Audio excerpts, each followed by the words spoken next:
একজন জ্ঞানী মানুষ একবার বলেছিলেন, প্রয়োজনে একলা চলবে, একলা থাকবে, তবুও সঙ্গে কোনো ছাগল নিয়ে চলবে না, ছাগলের সঙ্গে বসবাস করবে না। কারণ ছাগল হলো সেই ধরনের মানুষ যারা অতি দুর্বল মানসিকতার এবং স্বার্থপর। সবচেয়ে আশ্চর্যের বিষয়, তারা নিজেরাও বুঝতে পারে না যে তারা স্বার্থপর। কথাগুলো শুনতে হয়তো কঠিন লাগে, কিন্তু জীবনের বাস্তবতাগুলো ঠিক এমনই।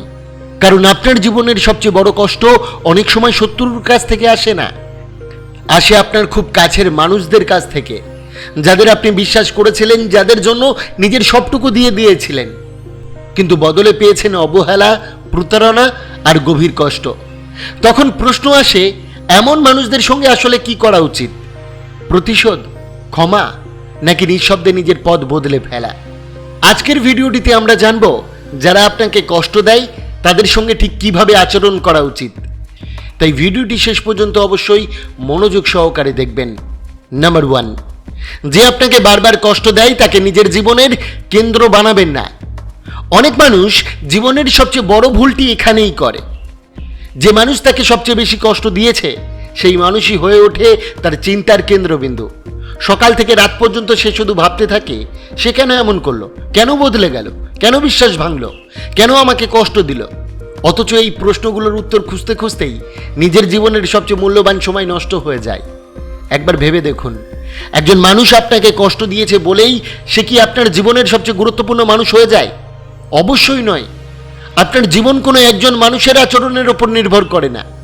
পৃথিবীতে এখনো এমন অনেক মানুষ আছেন যারা আপনাকে সম্মান করবে, আপনার মূল্য বুঝবে এবং আপনার পাশে দাঁড়াবে।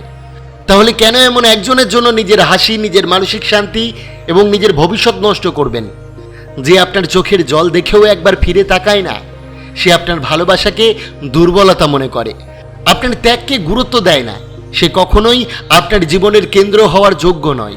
মনে রাখবেন, আপনার সময়, আপনার মন এবং আপনার ভালোবাসা, এই 3টি জিনিস পৃথিবীর সবচেয়ে মূল্যবান সম্পদের মধ্যে একটি।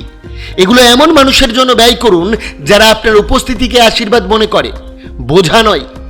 জীবনের একটি কঠিন কিন্তু সত্য শিক্ষা হলো, যে মানুষ আপনাকে শাস্তি দেয় না, সে আপনার এক মুহূর্ত সময় পাওয়ার যোগ্য নয়। তাই নিজের জীবনের কেন্দ্রবিন্দু অন্য কাউকে নয়, নিজেকে বানান। কারণ যেদিন আপনি নিজের মূল্য বুঝতে শিখবেন, সেদিন অন্যের দেওয়া কষ্ট আর আপনার জীবন নিয়ন্ত্রণ করতে পারবে না। নাম্বার 2, মানুষকে নয় তার স্বভাবকে চিনুন। জীবনের সবচেয়ে বড় ভুলগুলোর একটি হলো, আমরা মানুষের কথাই খুব দ্রুত বিশ্বাস করে ফেলি। কেউ 2-4টি মিষ্টি কথা বলল, একটু হাসি মুখে কথা বলল, আমাদের প্রশংসা করলো, আর আমরা মনে করি এই মানুষটি নিশ্চয়ই খুব ভালো। কিন্তু বাস্তব জীবন আমাদের অন্য শিক্ষা দেয়। কথায় ভালো হওয়া খুব সহজ, সুন্দর সুন্দর প্রতিশ্রুতি দেওয়া সহজ, প্রয়োজনের সময় পাশে থাকার আত্মবিশ্বাস দেওয়া সহজ। কিন্তু একজন মানুষের আসল পরিচয় তার কথাই নয়, তার আচরণে প্রকাশ পায়। কারণ কথা মানুষ ইচ্ছা করে বলতে পারে, কিন্তু স্বভাব বেশি দিন লুকিয়ে রাখা যায় না। খেয়াল করে দেখবেন, কিছু মানুষ আপনার ভালো সময়ে সবসময় আপনার পাশে থাকে, তারা আপনাকে বন্ধু বলে, আপনাকে আপনজন বলে। কিন্তু যেদিন আপনার জীবনে সমস্যা আসে, যেদিন আপনার তাদের প্রয়োজন হয়, সেদিন তারা নানা অজুহাতে দূরে সরে যায়। তখন বুঝবেন তারা আপনার মানুষ ছিল না, তারা শুধু আপনার সুবিধার সময়ে সঙ্গী ছিল। আবার এমন কিছু মানুষও আছে যারা আপনার সাফল্যে মুখে হাসে, কিন্তু অন্তরে ঈর্ষা লুকিয়ে রাখে। আপনার সামনে প্রশংসা করে, কিন্তু আপনার অনুপস্থিতিতে সমালোচনা করে। এদের চেনার একটাই উপায়, তাদের কথাই নয়, তাদের কাজের ধারাবাহিকতা দেখুন। তাই কাউকে বিচার করার আগে সময় দিন। মানুষকে তার প্রতিশ্রুতি দিয়ে নয়, তার দায়িত্ববোধ দিয়ে চিনুন। সে আপনার অনুপস্থিতিতে আপনার সম্পর্কে কি বলে, আপনার কঠিন সময়ে কতটা পাশে থাকে, আর আপনার সাফল্যে সত্যিই কতটা খুশি হয়। এই বিষয়গুলোই একজন মানুষের প্রকৃত চরিত্র প্রকাশ করে। মনে রাখবেন, ভালো কথা সবাই বলতে পারে, কিন্তু ভালো স্বভাব, ভালো চরিত্র এবং বিপদের সময় পাশে থাকার মানসিকতা, এগুলো সবার থাকে না। তাই মানুষকে তার কথাই নয়, তার স্বভাবে চিনুন, কারণ স্বভাব কখনো মিথ্যা বলে না। নাম্বার 3, তাদের আচরণকে নিজের চরিত্র বানাবেন না। জীবনে এমন অনেক মানুষের সঙ্গে আপনার দেখা হবে যারা আপনার সঙ্গে অন্যায় করে, অপমান করে, বিশ্বাস ভেঙে দেয় বা কষ্ট দেয়। তখন স্বাভাবিকভাবেই আমাদের মনে রাগ জন্মায়। মনে হয়, ও যদি আমার সঙ্গে এমন করতে পারে, তাহলে আমিও ওর সঙ্গে ঠিক একই ব্যবহার করব।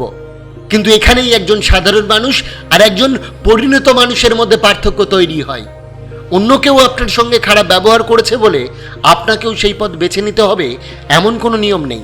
কারণ আপনি কেমন মানুষ তা অন্যের আচরণ দিয়ে নয়, আপনার নিজের সিদ্ধান্ত দিয়ে নির্ধারিত হয়। ভাবুন তো, কেউ যদি আপনাকে অপমান করে আর আপনি একই ভাষা দিয়ে তাকে অপমান করেন, তাহলে আপনাদের মধ্যে পার্থক্য কোথায় রইল? সে তার চরিত্রের পরিচয় দিচ্ছে, আর আপনি যদি একই কাজ করেন তাহলে আপনিও নিজের চরিত্রের পরিচয় দিয়ে ফেললেন। মনে রাখবেন, রাগের মাথায় নেওয়া সিদ্ধান্ত খুব কমই ভালো ফল দেয়। অনেক সময় একটি কঠিন কথার উত্তর নীরবতা দিয়ে দেওয়াই সবচেয়ে বড় শক্তি। অনেক সময় প্রতিশোধ নেওয়ার চেয়ে নিজের মর্যাদা ধরে রাখা অনেক বেশি সম্মানের। আপনি কেমন মানুষ সেটা নির্ভর করবে না কে আপনার সঙ্গে কি করেছে, সেটি নির্ভর করবে আপনি সেই পরিস্থিতিতে কিভাবে প্রতিক্রিয়া জানিয়েছিলেন। কারণ চরিত্র এমন একটি সম্পদ যা একবার নষ্ট হয়ে গেলে আবার আগের মতো ফিরিয়ে আনা খুব কঠিন। তাই অন্যের ভুলকে নিজের অভ্যাস বানাবেন না। কেউ প্রতারণা করছে বলে আপনিও প্রতারক হবেন না। কেউ মিথ্যা বলছে বলে আপনিও মিথ্যার আশ্রয় নেবেন না। কেউ আপনাকে অসম্মান করেছে বলে নিজের সম্মান হারিয়ে ফেলবেন না। মনে রাখবেন, পৃথিবী শেষ পর্যন্ত মানুষের কাজকে নয়, তার চরিত্রকেই মনে রাখে। তাই আপনার পরিচয় হোক আপনার সততা, আপনার ধৈর্য, আপনার ভদ্রতা এবং আপনার ব্যবহার। কারণ ভালো চরিত্রই এমন একটি শক্তি যা শেষ পর্যন্ত সবচেয়ে বড় বিজয় এনে দেয়। নাম্বার 4, এমন জীবন গড়ুন যেখানে আপনার শক্তিই সবচেয়ে বড় উত্তর। যারা আপনাকে কষ্ট দিয়েছে তাদের উদ্দেশ্যে দীর্ঘ কোনো বক্তৃতা দেওয়ার দরকার নেই, তাদের বোঝানোরও প্রয়োজন নেই। এমন একটি জীবন গড়ুন যেখানে আপনার হাসি, আপনার আত্মবিশ্বাস, আপনার সাফল্য আর আপনার মানসিক শান্তি নিঃশব্দে সব উত্তর দিয়ে দেয়। বন্ধুরা, আশা করি আজকের এই ছোট্ট ভিডিওটি আপনার অনেক উপকারে আসবে। অবশ্যই ভিডিওটিকে একটি লাইক করবেন, কমেন্ট করবেন, প্রিয়জনের কাছে শেয়ার করতে ভুলবেন না। আপনাকে অসংখ্য ধন্যবাদ ভিডিওটি শেষ পর্যন্ত দেখার জন্য।